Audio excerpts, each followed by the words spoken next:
think that I can go in there, but I knew I was too young. Police used to always take me back home, but I used to always run away and try to think that I can do the same thing she was doing, but you end up getting captured and end up around like 11 going on 12. I end up going and getting into trafficking. Somebody took me all the way to Australia and I got back home. Wait, hold on, what? Yeah. Wait, around what? that time period.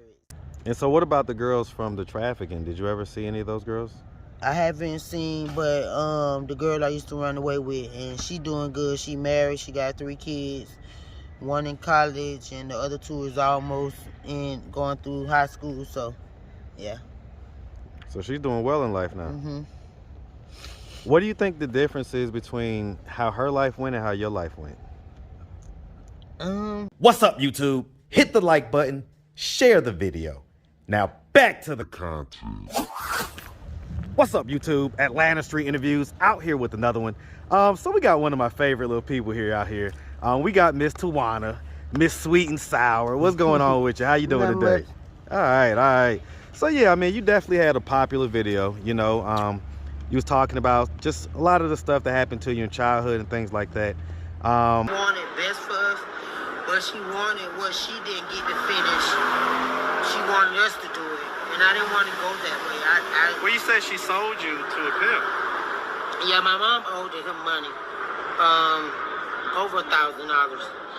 So her way of paying him back is me and my sister.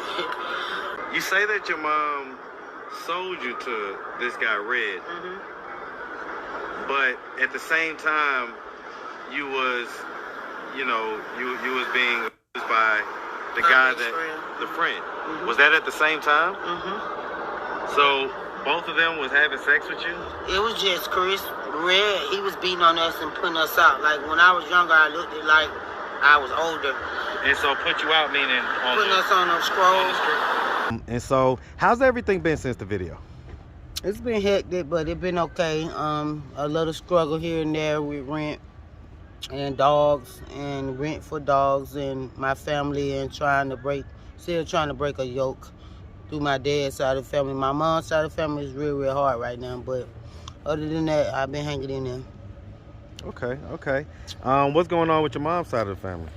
You know, she just passed in the last year, so it's getting to the point. Her birthday just passed on the 15th with my sister that my baby was with that died the end of last year too. So it's just been real hectic with trying to get in contact with them, talk to them, be around them, you know. Can't find some of them. I'm still looking, so. Okay. But other than that, yeah. All right. Definitely, my extended condolences, man, for all of the losses, and especially around this time of the year. It's the holiday season, so a lot of that stuff really kind of hits hard around this time of the year, so I get it. All right. So yeah, I mean, definitely, you've put me on a few of your friends and everything like that. Really appreciate that, but I wanted to dive a little deeper into your story, your childhood, some of the things that occurred while you was younger. You told us last time that you was at a pretty young age, walking on the stroll, and just kind of being a worker out there, as a young lady, as an early teenager. What was some of the kind of, just give us some of any of the stories that you remember from back then? I remember, like, I think I was about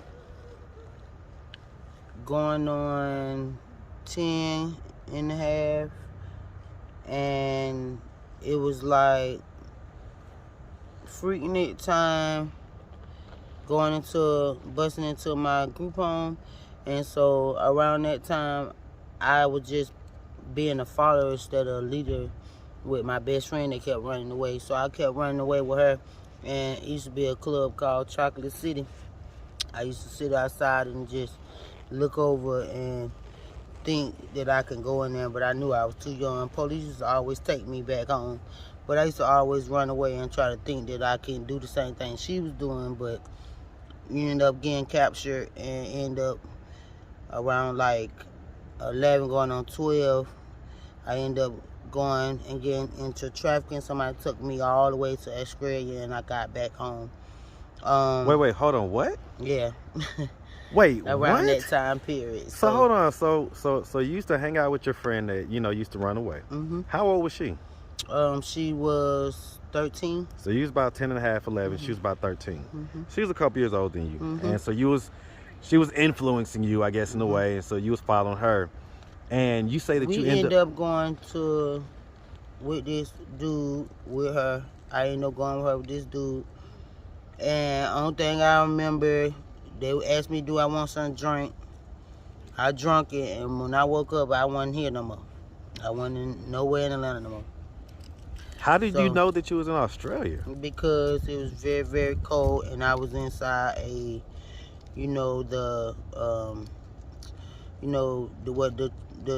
the tractor trailers carry. We was inside one of them.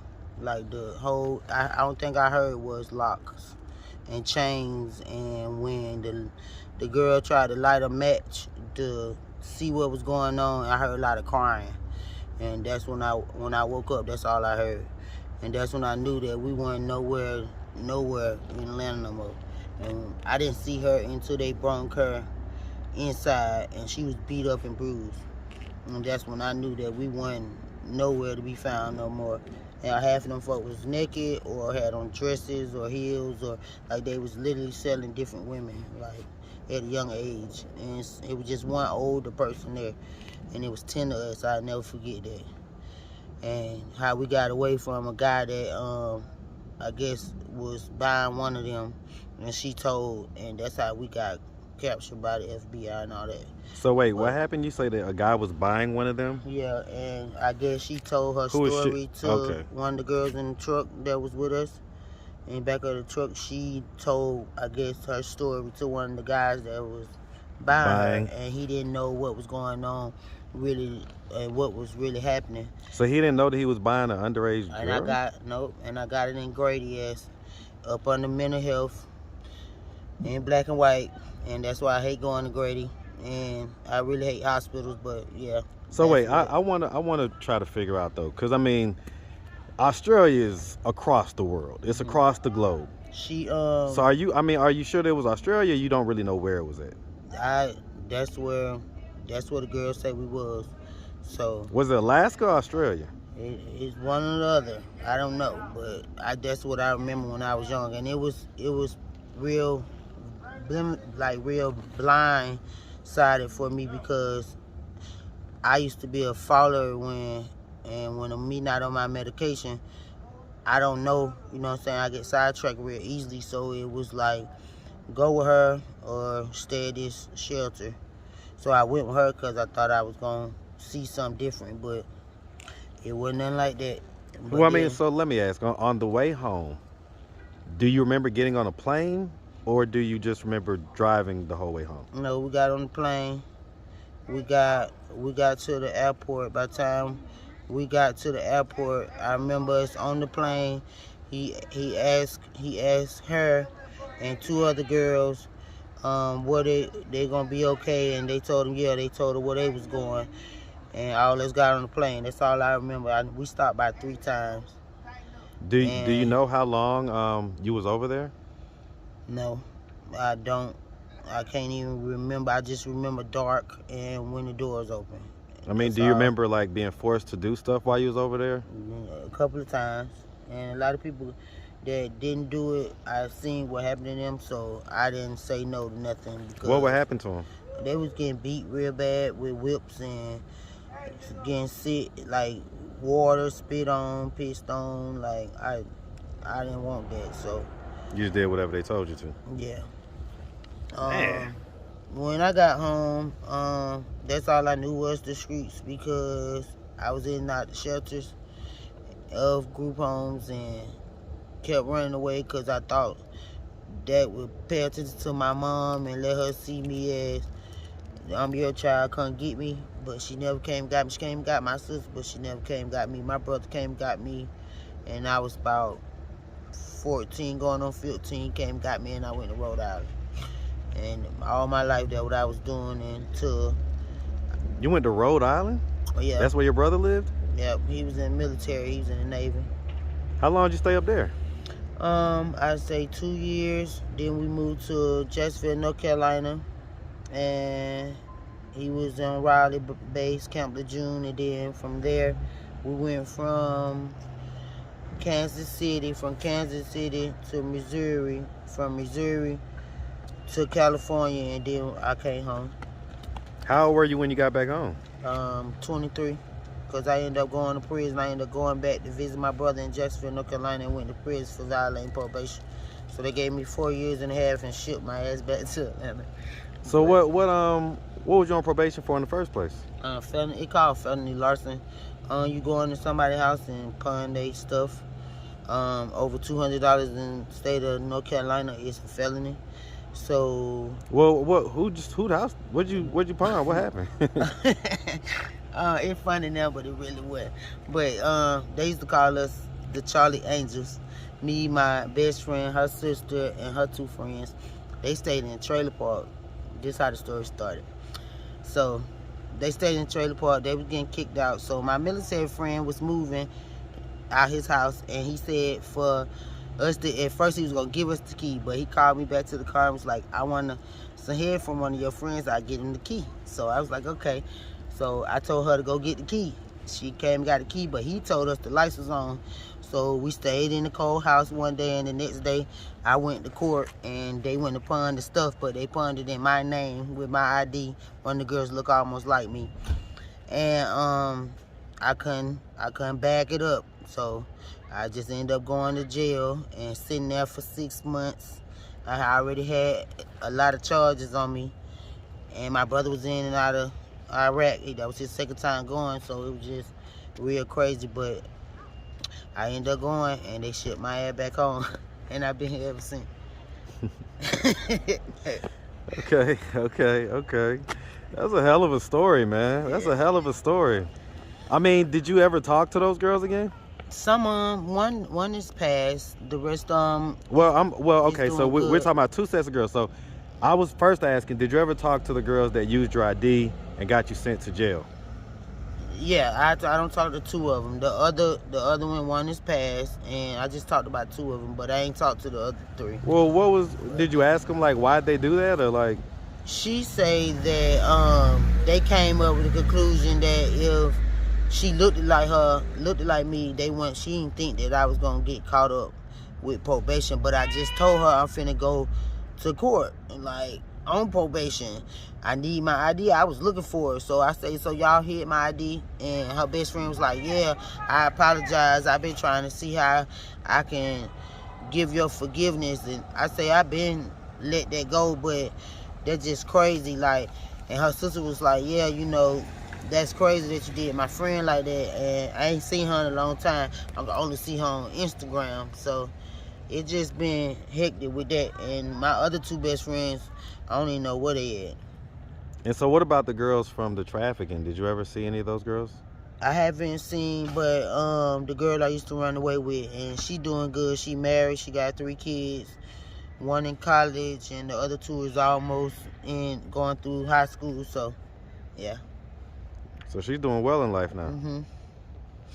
What do you think the difference is between how her life went and how your life went? Everything, because I know it's my anger. I know what I need to do and what I need to fix. And at first I didn't. I had to learn myself. I'm still learning myself, but yeah. I know that hers is more peaceful and mine is more hectic because I want to try to help everybody, and then at the end try to help myself, and then I'm still crying and dealing with a lot of mental health and going through therapy and medications and just the same routine. And I want better than that. I want a restaurant, I want my kids back, I'm tired of crying. No doubt, man. No doubt.